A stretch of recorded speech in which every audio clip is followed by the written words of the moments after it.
नमस्कार मित्रांनो, स्वागत आहे आजच्या नवीन ब्लॉग मध्ये. तर आज चाललो तो शेगावले. घरचे आले गाडीत आणि गाडीत काही आम्ही मावलो नाही तर आम्हाला पाठवलं गाडीनं, तुम्ही ट्रेननं जा म्हणे. आता बरं ठीक आहे म्हटलं. जसं घरून निघालो तर ज्या गाडीवर टिंकी आला त्याची गाडी झाली खराब, तर तो माझ्या गाडीवर आला मग चांदूर बाजारपर्यंत. इथचं रेल्वे स्टेशन असं होतं का लोकही नव्हती तिथं आणि काहीच नाही. गाडी यायला वेळ आहे म्हणे आणि येते का नाही येत नक्की नाही आहे म्हणे गाडी म्हणे. आम्ही विचार केला काय करता आता. तिथं बसले होते डॉगेश महाराज, त्यालाच थोडा वेळ का आणलो. मग डॉगेश महाराजनं आम्हाला आयडिया दिली, इथं थांबल्यापेक्षा म्हणे तुम्ही इथून एसटीने चालले जा म्हणे अमरावतीले, आणि अमरावतीतून जा म्हणे तुम्ही ट्रेननं शेगावले. बरं, त्याचं ऐकून मग निघालो बा आम्ही पैदल चांदूर बाजारच्या डेपोत जासाठी. आलो बा कसं तरी 2 किलोमीटर होतं तिथून. ऊनही भरली तपली त्या दिवशी आणि आल्याबरोबर लगेच बस सापडली तर निघालो अमरावतीला जासाठी. अमरावतीत पोहोचलो बा कसं तरी आणि गेल्याबरोबर सापडला ऑटो आम्हाला. मग अमरावतीतून ट्रेन नव्हती तर आम्ही गेलो बडनेराले.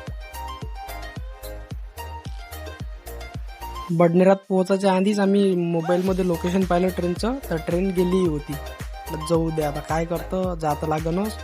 गेलो बा रेल्वे स्टेशनवर आणि बसलो तिथे 3 वाजेपर्यंत. काम नाही धंदा नाही. आली बॉ ट्रेन मग आणि बसलो त्याच्यातही काही जागा सापडली तर मग उभंच जावं लागलं. मस्त गेट पाशी उभं राहिलो, हवा खात खात गेलो बा शेगावपर्यंत उभंच्या उभंच.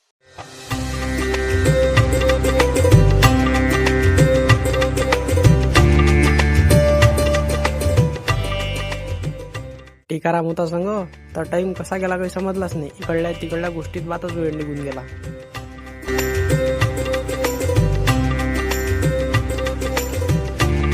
मग पोहोचलो शेगावले. पोहोचलो तर काय, घरचेचा फोन आला, आम्ही पोहोचलोय म्हणे लय वेळचं, तुम्ही आलेच नाही काय म्हणे. आम्ही म्हटलं आलो, म्हटलं पायी येऊन राहिलो म्हटलं रेल्वे स्टेशन पासून आनंद विहारापर्यंत. बरं या म्हणे. मग रस्ता काही माहित नव्हता, कसं तरी फिरत गेलो बिना गुगल मॅपचं. त्याच्यात काय झालं, वातावरण असं बनलं होतं, असं वाटे कितीक पाणी येते आणि कितीक नाही. पूर्ण काळाशार आभाळ झालं होतं. फिरत पोहोचलो आम्ही आनंद विहारात. पण आनंद विहारातला पद्धतशीरपणा मात्र पाहण्यालायक होता. तिची स्वच्छता, तिची सेवा करी आणि तिची व्यवस्था एकदम सुरळीत काम करते. ना कोणाला काही सांगायची गरज ना काही. हे सगळं पाहत पोहोचलो आम्ही आमच्या हॉलमध्ये. जसं पोहोचलो तसेच म्हणे घरचे तयारा करा म्हणे, आपल्याला शक्तिधामले जायचं आहे म्हणे दर्शनाले म्हणे देवीच्या. काय झालं पाहायला? कुठून उडी मारली? गोटात. बेटर येऊन राहिला थोडंसं मोबाईल हे कुठून असं करणं. हा ना, मग इकडे असं करायचं, असं करायचं. बाकीचे हे कुठले आहे ते दिसून नाही राहिले.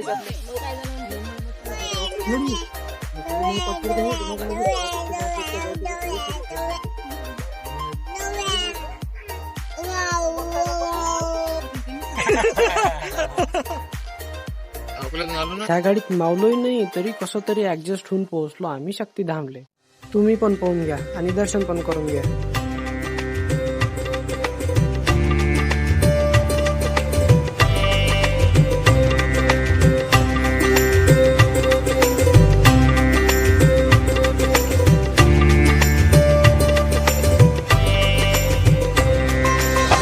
तुम्ही जर कधी यांना शक्तिधामले तर काही 7 वाजता यायचा संध्याकाळी, नाही तर आरती मिस होते जशी आमची झाली.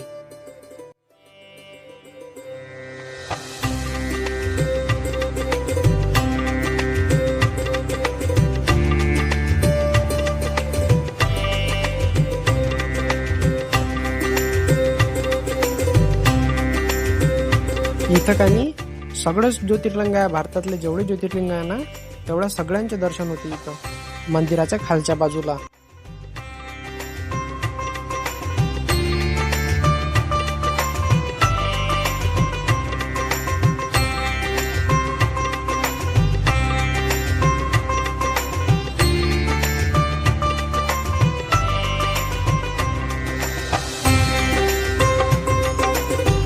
सगळ्या इकडचे दर्शन करून निघालो मंदिराच्या मागच्या बाजूला, जिथे गजानन महाराजची सुंदर अशी मूर्ती आहे. शिवाजी महाराज जाता जाता पुन्हा एकदा दर्शन करून घेतलं मातेचं. तुम्ही पण करून घ्या.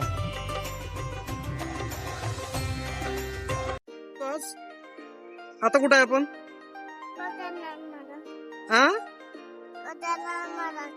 गजानन महाराज कोण्या गावला आहे आपण? शेगावला आहे. अच्छा, आता कुठं जायचं? घरी जायचं. आपली जय जयच तर करायचं आहे आपण आधी. उद्या सकाळी आपल्याला जय जय करायला लागते. अरे आपली गाडी कुठे गेली? इकडे आपली गाडी. बोला झालो मी पूर्ण पाय बोला झाले. मला खेळू द्यायची ना? ठीक आहे ठीक आहे.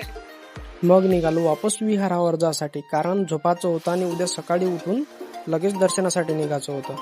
मग करायचं होतं जेवण. इथून टोकन घेतलं आणि मग केलं बा जेवण सगळ्यांनी मिळून. इथची व्यवस्था एकदम सुरळीत होती जेवणाची. जर तुम्ही शेगाव त्यांना तर इथं कुठल्याही गोष्टीचं एकदम उत्तम प्रकारे व्यवस्थापन केलं आहे. जेवण वगैरे केलं आणि मग गेलो झोपासाठी, कारण सकाळी उठून दर्शनाच्या लाईनमध्ये लागायचं होतं. तर ठीक आहे, आजच्या व्लॉगमध्ये बस एवढंच. आवडला असेल तर लाईक करा, नसेल आवडला तर शेअर करा, आणि सप्पास नसेल आवडला तर सबस्क्राईब करा. पाहता तुमच्या मनानं काय जमतं तर. ठीक आहे, भेटतो उद्याच्या व्लॉगमध्ये. बाय. ओ बाजी, लाईट बंद करा. हा